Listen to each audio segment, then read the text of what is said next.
Hey guys, welcome back to another episode of Ripple Effect. You guys voted on the channel, you wanted more Ripple Effect, so we're here doing more Ripple Effect. And we're at this little place I like to call Turtle Island. Because... Turtle? Wait, there were two turtles in here. Where'd the other one go? Did the other one, like, escape? Or maybe I'm just seeing things? But yeah, we have turtle.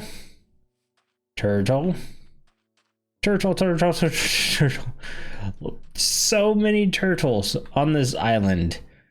And I don't know what's happened. It just seems that over year, holy cow, that's weird to say. Over the year I've lived here, turtles have just swam to this island, fallen in these holes, and have never gotten out. So we're gonna work on that today. This isn't going to be a huge project, nothing special, nothing crazy. Matter of fact, it's probably going to look a lot like the rest of the detail work we've done this episode. Or not this episode, but this island this season. What is that's a weird looking fish. Okay, so first step, let's get these turtles out of here. Let's solidify this area up somehow, maybe, so the turtles don't keep spawning in here.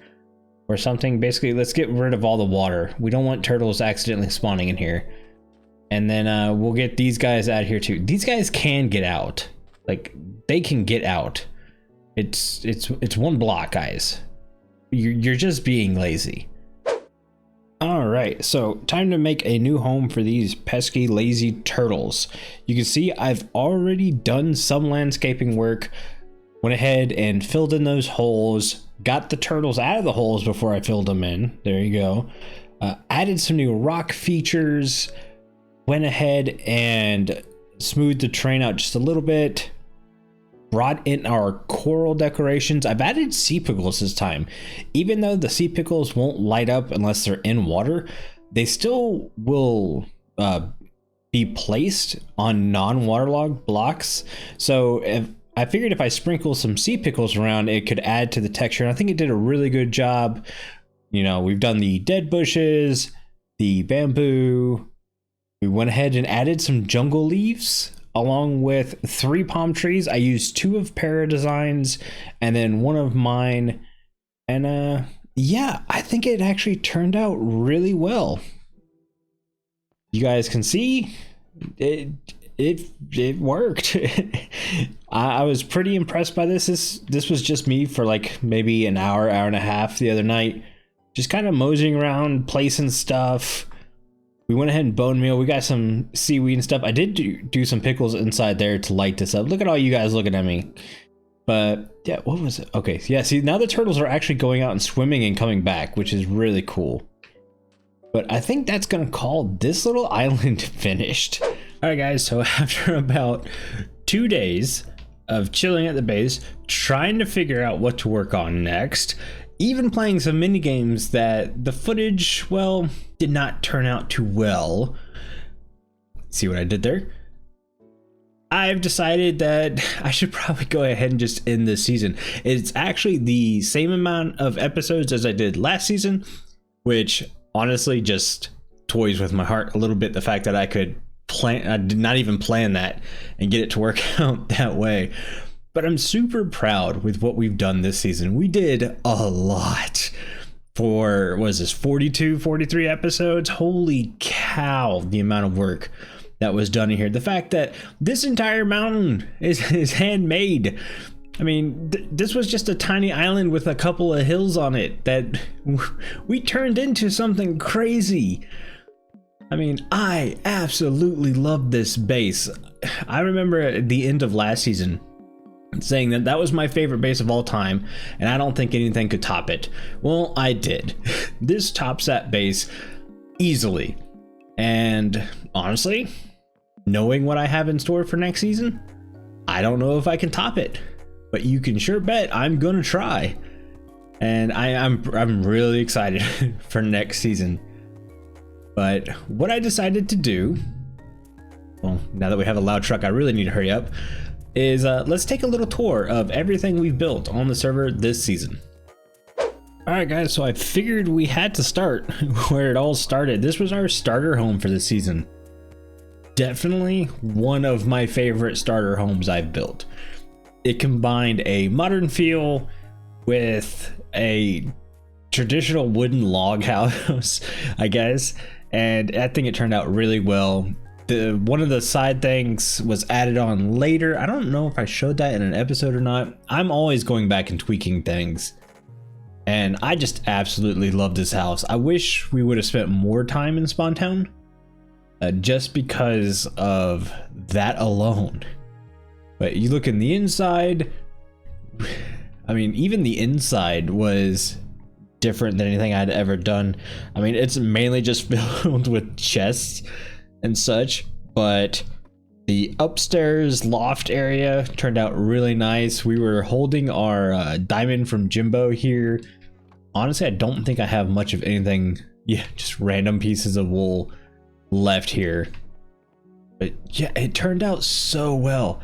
I absolutely love this house. I mean, you're looking out, big windows.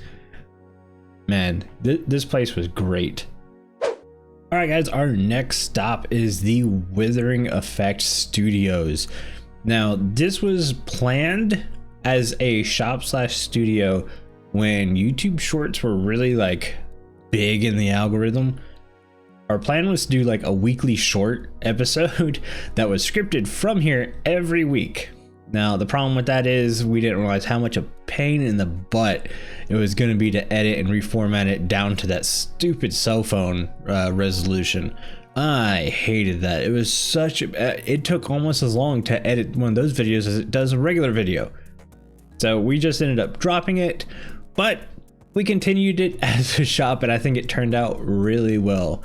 You come in the inside, coming through, you can see we have all of our wither roses. Now, we did build a wither rose farm. I'm not going to show that on camera because it's an absolute pain to get to, and it's one of the older versions where if you don't time it just right, it'll destroy itself. So we're not even going to risk it this late in the season. So much lag in the shopping district too. I mean, I can barely move. Oh, well, that chest is stuck open. I'm just trying to see if there's anything left in some of these chests. We did do a blaze farm. We're going to go to that next. Come downstairs, this meeting room. This was basically Carl and I think Jimbo. I didn't have anything to do with down here. They did this while I was asleep one day. And then upstairs was where I did get to help out a bit. If we come up this way, you can see the offices with a creeper sitting in my desk. I don't really know how that's possible. There is no spawnable spaces. Okay, yeah, we're just gonna leave that guy here. Don't know how. Oh wait, could it spawn up here? I bet you it spawned up there. So we're gonna do this and then this, just to make sure that never happens again. But let's head outside, because as you saw in the little replay mod footage, all this terraforming around here was something I did on the live stream, but we also built the Wandering Trader, and that was just a shop to get rid of a lot of the extra stuff I was farming at the time. It turned out pretty profitable.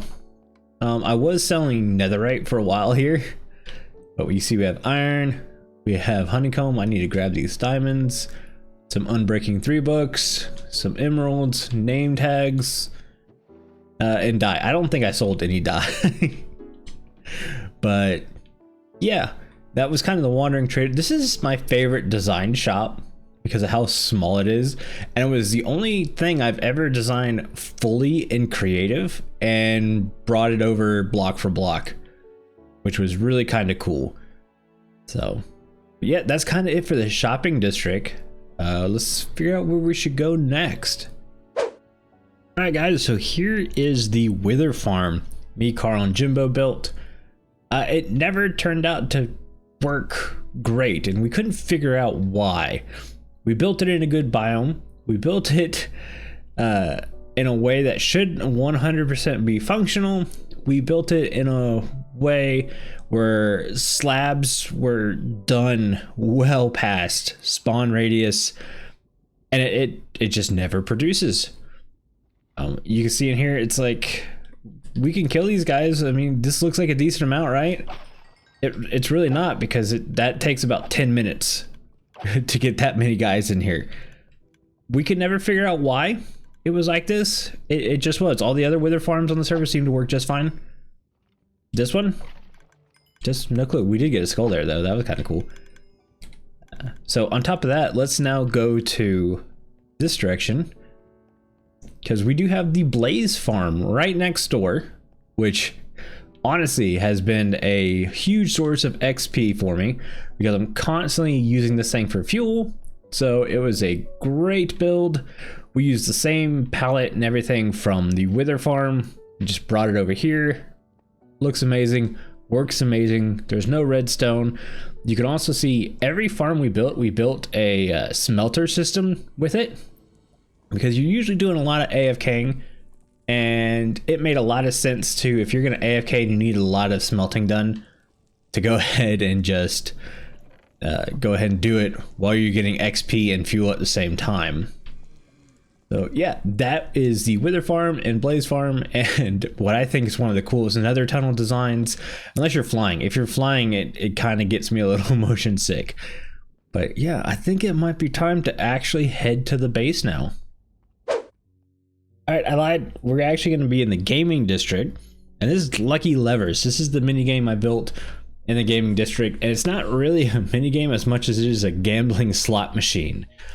This was based off a Tango Tech design, but I reworked it so you didn't have to wait a certain amount of time to play it. You could play it as many times in a row as you wanted, and it basically uses randomization of droppers to decide whether or not you win. If we come inside, you can see the levers. You can flip the levers in any direction. It moves some pistons back there.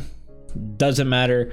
That's not giving you any kind of code, because as soon as you hit this button here with a diamond in here, it's all random. It all changes. It doesn't matter what is what. And if you win, you get a diamond block that'll pop up through the floor here. Now I have restocked this thing, so if people want to play it still, they can. And yeah, this was Lucky Levers. This was a fun mini game build. I really did enjoy it.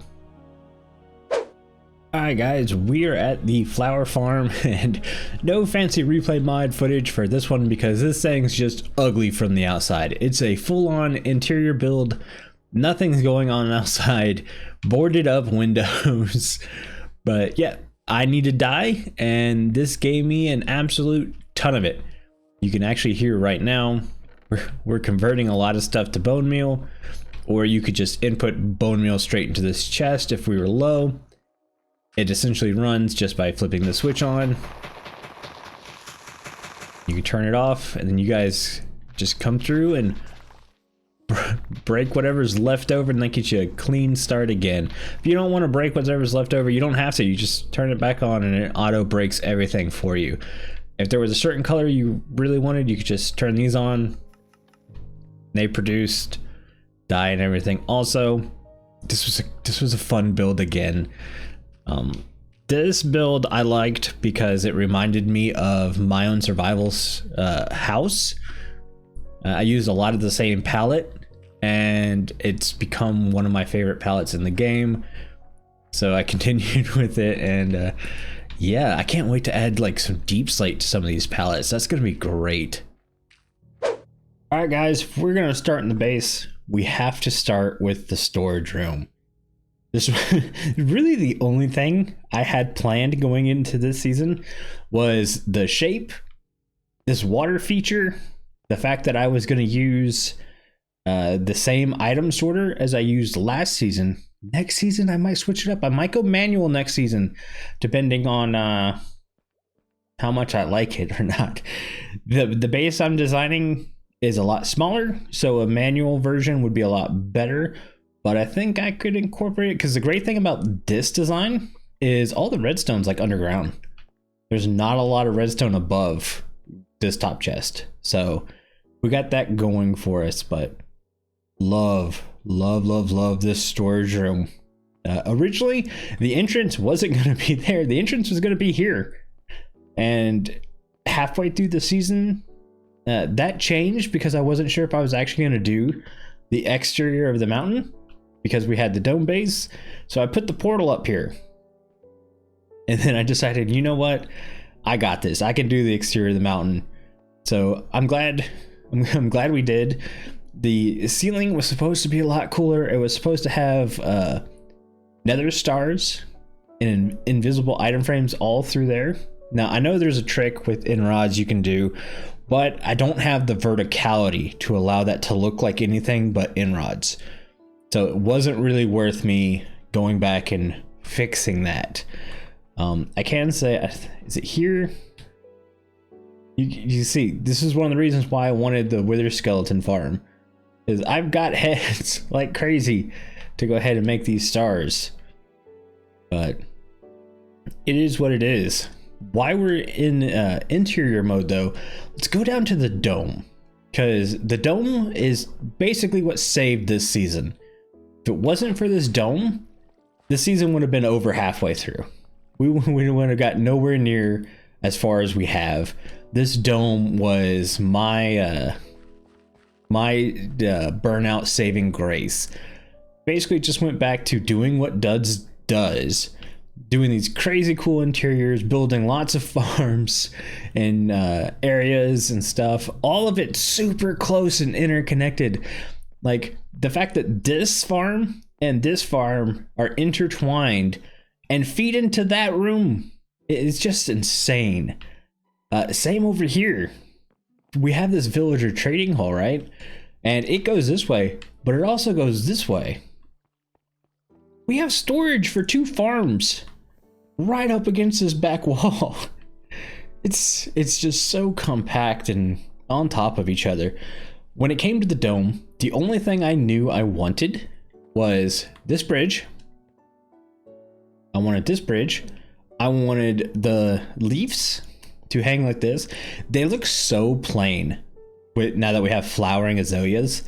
I should have gone back and added some flowering azaleas in here. I still might, even though this is a season finale, this probably won't be my last time on the server. So I have that. But this upper section, this is my favorite part of the entire base, including the island. I love how this turned out. It felt so good and natural. And yeah, let's go to this room. This is my favorite room in the entire base. This is also my poorest performing episode this season, which I find crazy because I still stand by, I think this is one of my best episodes I've done. But yeah, you can come in here. This is our bee farm. Now this farm, it's actually broken. Whenever we did an update, all the bees despawned. They didn't get out. The farm's not broken. It didn't have any bottles get leaked. Just the bees despawned. Don't know what happened to them. I never put bees back in here. I mean, what I should do is like wall this off, break this glass, and just babyfy the bees, and then wait till night and have them come over here and work this one. I still might do that.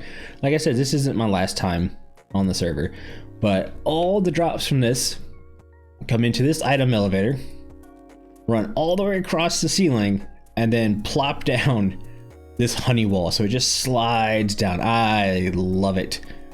But when it slides down, it goes over here, and this farm just, it worked. I think, yeah, we're full of there. We were getting relatively full with honey. So yeah, great farm, great room. I love how the design process ended up. I loved all the colors.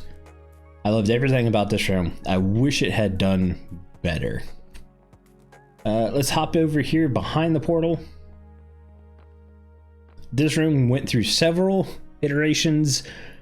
At first it was a bedroom, which it kind of still is. We have the bed over here, but it's also where we work our beacons. So early working down here, I knew I was going to be doing a lot of digging. So I installed some beacons that could be turned on and off with haste 2. And that came in handy. Anytime I needed to expand and make a new room down here, I could turn beacons on and we were safe. Right here we have a bit of a lava farm. I don't think this ever got used, but maybe once. So it kind of is taking up too much room. I probably should have done a lichen farm instead, because I use lichen much more than I use this lava, but it is what it is. This room was probably the most used room in the base, and it's probably another reason why next season I won't do beef for my main food source. Don't get me wrong, this whole setup works great. I'm still using it in my single player world, but the fact that you can trade for golden carrots now makes a lot of sense. You're already having to use villagers to get a good wheat farm going, and it is a good wheat farm. It is producing, but I mainly wanted beef for the leather. We got a lot of leather this season, but Hoglin farms are way better at producing leather. Now, they also do the cooked pork chop if you do it right. I don't really care. Golden carrot saturation's a lot better, so I'll probably go with that. I do plan on working with villagers a good bit next season, so we'll have that going. Speaking of villagers, let's hop down to our villager trading hall, and we're just gonna go through real quick. This room was a bit of a pain to design. It went through 2 different design features before finally settling on this one. I don't know if I ever showed this on camera. That's where I keep a lot of my emeralds, is in there. These 4 probably got used more than any of the other ones, because I would just trade my stone. Oh, that's a discount. I was like, why haven't you reset this? But yeah, trading for that was just an absolute ton. And block of quartz. Carl came over here anytime he needed quartz and was trading with these guys, so this helped him out a good bit too. And then finally, the only room to do better than my in-pour room, which we have not shown off because that video gets enough views as it is, and it's my farmer's market. This room was so fun. I love this room. It's second best to my bee farm, only because I built this cocoa bean farm. That was dumb. I needed brown dye at the time, so I was like, yeah, I have a cocoa bean farm. Nope, I need lichen more now. So there's 2 areas I could have used for lichen instead of what I did. Yeah, that's kind of a downfall in this room, but the design looks really well. This is my favorite part. The slabs and trapdoors turned out great. I'm not a fan of the checkerboard pattern right here. If I had more time, I probably would have gone with something else, but it works. This was actually taken from my final season in Comicraft. I used it in my library room. I'm glad it turned out really well here. See, we have villagers to trade with. I don't think I've ever traded with these. No, I have a little bit, because you can see I've unlocked other stuff. So yeah, I was trading this stuff. Because I was trading for the pumpkin pies for our pumpkin pie shop in Omni's Mall. But yeah, that's kind of all the big interior builds. Let's do some exterior builds, shall we? All right, guys, the exterior of the base is just something that wore me down throughout the entire season. The problem with this base is the mountain's not super tall, and it was right next to a storage room, so it needed to be spawn proof. So every exterior block on this mountain is either slabbed, staired, or extremely lit up. I needed that because you can see storage room is right through the entrance. I didn't want anything creepy crawling coming in there, even though I still put a gate to keep that from happening. We have the sail and the skull. The skull was actually a design before I even thought of this base. Because of that design I made on that skull is the whole reason this base got built. The sail just kind of felt like a natural progression, threw it in there, and I'm glad I went with it. You see the lighthouse? The lighthouse actually wasn't supposed to be there. The lighthouse was actually supposed to be on the ship's wheel island. I was really worried that I wouldn't have enough time to finish it. So I moved it closer to the base, and I am super glad I did. It fits in really well. I'm glad you have to walk through it to get to the other sections of the base. That being said, the ship's wheel island, oh man, this turned out so well. The wheel at the weird angle, the fact that it's torn down and beat up, turned out so well. The fact that we could still use our tints designs from the previous season of Ripple Effect was great. We had Omni come back, finish and rebuild his rabbit stew shop, fit in that spot perfectly. All in all, the Ship's Wheel Island might be one of my little favorite hidden gems that I wasn't sure was ever going to have enough time to finish. Don't forget, that island was actually 10 blocks taller before it was finished. We come back to the other side of the lighthouse. We have the Fortune's Cave, which was just a little knickknack I kind of threw in there to finish it. We had the Giant Plateau, which was meant to be a dock, but we ended up changing that up.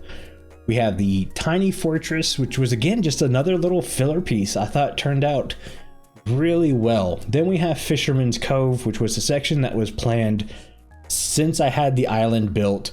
Didn't turn out as well as I was hoping it would, but it wasn't that bad. And let's not forget about Para's excellent landscaping. If it wasn't for this landscaping, I don't know what would have happened, because that's a spot I didn't really know what to do with. And you can see his landscaping influenced the rest of the builds surrounding the base. Beautiful job, Para. Alright guys, that's gonna do it for season 3 on Ripple Effect. It's such a long season, but I'm excited for the future, and we'll have some news of that coming soon. I wanted to remind you guys, I hide Easter eggs around my base, so if you want to download the map and explore, go ahead. I am not gonna leave my ender chest out in the open like I normally do. I'm going to hide it in my base. So if you guys find my ender chest contents, let me know, and that'd be cool. Take a screenshot or something. I'll be super happy some of you guys found my Easter eggs. But yeah guys, one more time, thank you so much for watching. I've had so much fun this season. The fact that you guys came along for all of it was great. And see you in season 4. Bye guys.